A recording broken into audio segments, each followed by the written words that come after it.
안녕하세요. 네. 이렇게 추운데 학원에 나오시고. 네. 그것도 토요일인데. 지난 시간, 오늘은 130쪽인 것 같은데요. 130쪽 지적 측량 피시고요. 지난 시간에 했던 거 간략하게 좀 보겠습니다. 지난 시간에 지적 공부부터 했죠. 지적 공부. 이 지적 공부는 8가지 종류가 있다라고 했습니다. 가시적 지적 공부, 불가시적 지적 공부. 가시적 지적 공부는 눈으로 볼 수 있다는 뜻인데요. 종이로 만들어졌다는 걸 얘기하겠죠. 종이로 만들어진 지적 공부를 가시적 지적 공부라고 얘기할 겁니다. 3가지 형태가 있죠. 대장 형태, 도면 형태, 경계점, 좌표, 등록부. 도면 형태는 4가지가 있죠. 토지대장, 임야대장, 공유지역명부, 대지권, 등록부. 도면 형태는 2가지죠. 지적도, 임야도. 그리고 2가지 성격을 다 갖고 있는 경계점, 좌표, 등록부. 이를 컴퓨터 파일 형태로 전환시킨 것, 즉 정보 처리 시스템에 기록 저장된 형태, 이를 불가시적 지적 공부라고 얘기를 했습니다. 이러한 각각의 지적 공부에 등록되는 정보가 2문제가 출제가 된다고 했죠. 먼저 소재 집어는 이름표 역할을 하니까 모든 지적 공부에 빠짐없이 등록을 한다고 그랬죠. 지목이 등록되는 지적 공부는 4개였습니다. 뭐가 있었죠?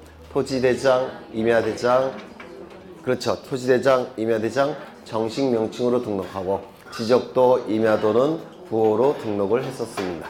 면적이 등록된, 그러면 부호는 24개는 두문자고 4개는 차문자였죠. 차문자는 차, 장, 천, 원이었고, 면적이 등록되는 지적 공부는 2가지가 있었습니다. 뭡니까? 토지대장, 임야대장. 경계도 2가지죠. 지적도, 임야도. 좌표값은 좌표, 등록부. 또한 소유자에 관한 정보는 맨 위에 거 4개. 소유자에 관한 정보는 토지대장, 임야대장, 공유지역명부, 대지권, 등록부. 축척이 등록되는 지적 공부는 지목이 등록되는 지적 공부와 일치하죠. 따라서 토지대장, 임야대장, 지적도, 임야도, 요 4개의 장부에 축척이 등록된다고 했죠. 그래서 축지법 이렇게 외우셨고, 혹시 그것 됐습니까? 공유지분이 등록되는 지적 공부 2가지. 공유지연명부, 대지권, 등록부예요. 대지권 비율이 등록되는 지적 공부는 대지권, 등록부. 이 정도 외우시면 거의 90%가 해결이 된 거예요. 거의 2문제는 득점이 되실 겁니다. 그 다음에 부동산 종합 공부를 공부한 적이 있는데, 부동산 종합 공부는 부동산이라는 타이틀을 가지고 있으니까 토지뿐만 아니라 건물에 관한 정보도 담겨져 있겠죠. 그래서 지난 시간에 부동산 종합 공부의 등록상 5가지를 이것만 좀 외워두시라고 부탁을 드렸는데, 혹시 기억나십니까? 첫 번째, 지적 공부의 등록상 뭘까요? 토지 표시와 소유자. 2번째, 건축물 대장의 등록상 뭘까요? 건축물의 표시와 소유자. 3번째, 토지 이용 계획 확인서의 등록상 뭘까요? 토지 이용 및 규제에 관한 사항. 그 다음에 가격에 관한 사항, 권리에 관한 사항. 이렇게 5가지를 등록을 한다고 했는데, 혹시 기억 안 나셔도 괜찮아요. 들은 흔적은 있죠? 네, 흔적만 있으면 돼요. 그 다음에 토지 이동과 지적 정리를 공부하신 적이 있는데, 토지 이동이라 하면 뭐죠? 토지의 표시를 새로이 정하거나 변경하거나 말소하는 것을 토지 이동이라고 얘기했고, 이 토지 이동에 의해서 지적 공부를 정리해 주는 것을 토지 이동 정리라고 말씀을 드렸습니다. 소유자에 관한 정보가 바뀌는 것을 소유자 변경이라고 얘기했고, 소유자 변경에 의해서 지적 공부를 바꿔주는 것을 소유자 정리라고 얘기를 했죠. 이 소유자 정리와 토지 이동 정리를 합해서 지적 정리라고 말씀을 드렸습니다. 이 지적 정리는 좀 어려운 부분이에요. 그래서 3월 달부터 이제 본격적으로 하시게 될 테고, 이번에는 토지 이동에 관한 내용을 공부를 하셨어요. 토지 이동은 크게 2가지로 나눈다고 했습니다. 일반적 토지 이동, 특수한 토지 이동. 그렇죠.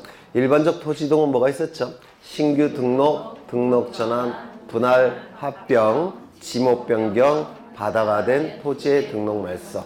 특수한 토지 이동은 뭐가 있었죠? 등축, 지도해. 지금 하나도 안 떠오르시는 분들 있죠? 네, 괜찮아요. 아직 1월 달이니까 흔적만 있어도 괜찮은 것 같아요. 등은 뭡니까? 등록상 정정. 축은 축척 변경. 지는 지번 변경. 토는 토지 표시 방법 변경. 행은 행정구역 변경, 그 명칭 변경. 이를 등축 지토행 이렇게 외우신 적이 있어요.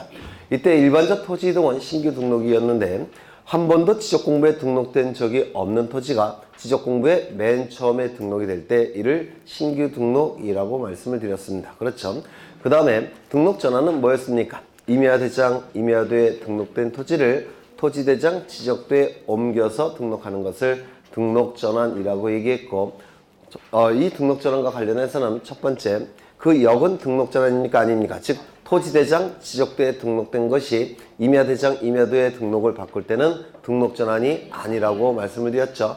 또한 등록전환은 축척의 변화가 수반되는데 이 축척의 변화는 축척변경제도와는 다른 개념이라고 말씀을 드렸고, 지목변경도 수반됨이 원칙이지만 지목변경을 수반하지 않는 등록전환이 세 가지가 있다고 했습니다. 혹시 기억나시면 좋겠는데, 첫 번째, 물론 기억 안 나시는 게 정상이세요. 첫 번째, 대부분의 토지가 등록전환이 돼서 나머지 토지 때문에 임야도를 존치시키는 것이 불합리하다면 그 나머지 토지마저도 지목 변경 없이 등록전환을 해버립니다. 두 번째, 사실상 형질 변경이 이루어져서 등록전환을 했지만 관련 법령에 의해서 지목 변경을 금지하고 있다면 어쩔 수 없이 지목 변경 없는 등록전환을 합니다. 세 번째, 도시군 관리계획선에 따라서 토지를 분할하는 경우 관리지역이 되기 때문에 등록전환을 합니다. 그런데 용도가 바뀌지 않은 토지가 있을 텐데 그 토지는 지목 변경 없는 등록전환을 하게 될 겁니다. 이 정도 기억하시면 될 테고, 세 번째, 분할과 합병은 원칙적으로 토지 소유자의 자유의사에 달려있다고 그랬죠.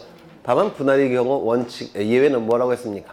한 필지 일부가 형질 변경으로 용도가 달라진 경우에는 일필일목의 원칙상 그 용도가 달라진 부분은 60일 이내에 소유자는 분할을 신청해야 의무가 있다고 했습니다. 합병도 원칙은 자유의사에 달려있다고 그랬죠. 다만 예외적으로 12개의 지목이 되는 경우에는 그때는 60일 이내에 합병을 신청할 의무가 있다고 했는데 12개의 지목 혹시 기억나십니까?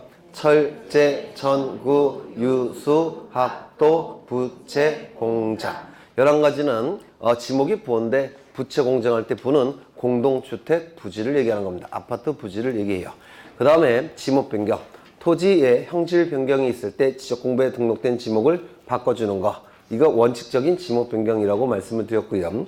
그 다음에 바다가 된 토지의 등록 말소. 북극과 남극의 빙하가 녹기 시작해서 해수면이 올라갔을 때 해안가 토지는 바다에 잠기는 경우가 있겠죠.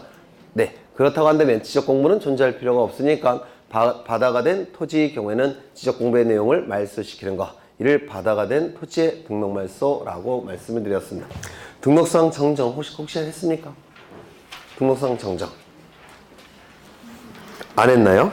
네.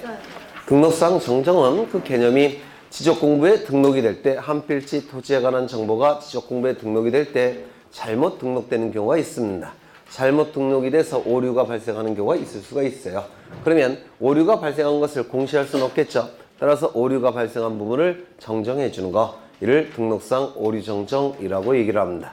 이 등록상 오류 정정은 원칙이 소유자의 신청이 있어야지만 지적소관청은 정정할 수가 있습니다. 다만 예외적으로 소유자의 신청이 없을 때 직권으로 정정할 수 있는 경우가 우리 공간정보법에 10가지가 규정되어 있는데 그 10가지를 외울 수는 없겠죠. 그런데 그 10가지의 공통점이 있습니다. 뭐냐면 명백한 자료가 있는 경우, 어느 누구에게도 손해가 발생하지 않는 경우, 이게 공통점이에요. 그래서 출제가 됐을 때 그 두 가지를 가지고 골라내시면 돼요. 명백한 자료가 있다면 구태여 소유자의 신청이 필요가 없더라는 겁니다. 어느 누구에도 손해가 발생하지 않는다면 그때도 소유자의 신청이 필요가 없다는 겁니다. 그때는 직권으로 정정하게 될 겁니다. 신청에 의한 정정이 원칙인데요. 보통은 소유자는 신청하기 위해서는 그 오류가 있다는 사실을 알아야 되는데 보통은 몰라요. 따라서 정정 사유를 지적소관청은 토지 소유자에게 통지해야만 됩니다. 사전에. 정정 이전에 통지해야만 됩니다. 그런데 사전에 통지했다면 사후에는 정정한 이후에는 통지할 필요가 없을 겁니다. 하지만 직권에 의한 정정의 경우에는 통지하지 아니할 수 있습니다. 사전에. 그러면 정정한 이후에는 통지해야만 된다. 그런 얘기했죠. 네. 그 다음에 축척 변경. 소축척의 지적도를 대축척의 지적도로 바꿔서 등록하는 것을 축척 변경이라고 얘기했습니다. 도면의 정밀도를 위해서, 도면의 통일성을 도모하기 위해서 축척 변경 제도가